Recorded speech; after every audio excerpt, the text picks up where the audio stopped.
रात की आंख। गांव की गलियों में रात के आंधिया ने किसी की छाया में उन्मुक्त होने की घोषणा की। प्रतिदिन जब सूर्यास्त होता, लोग अपने घरों में बंद हो जाते थे, लेकिन गांव के नौजवान लड़के रात की प्राकृतिक सुंदरता का आनंद लेने के लिए आवाज़ी करते थे। रवि एक ऐसा ही नौजवान था।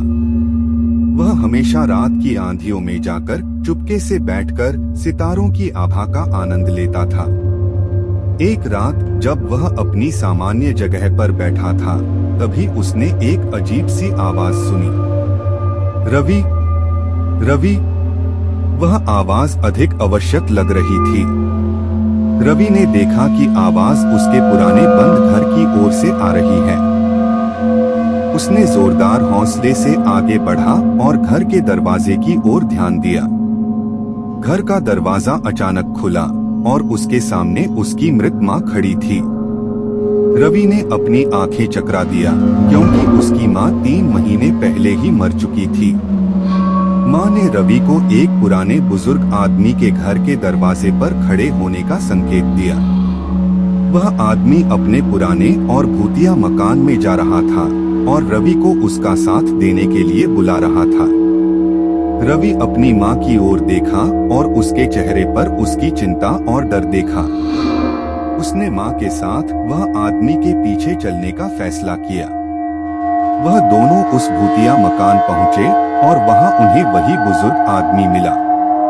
आदमी ने उन्हें एक विचित्र कहानी सुनाई कि उसकी पुरानी गलतियों के कारण उसे पृथ्वी पर एक श्राप मिला था और अब वह पृथ्वी से मुक्त होने के लिए रवि की मदद चाहता था।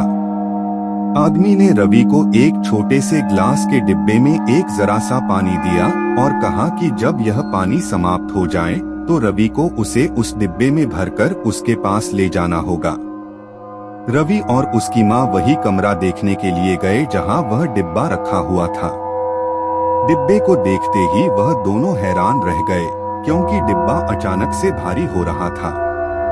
डिब्बे का पानी अचानक समाप्त हो गया और आदमी ने अब अपने असली रूप में देखने के लिए प्रकट हो गया।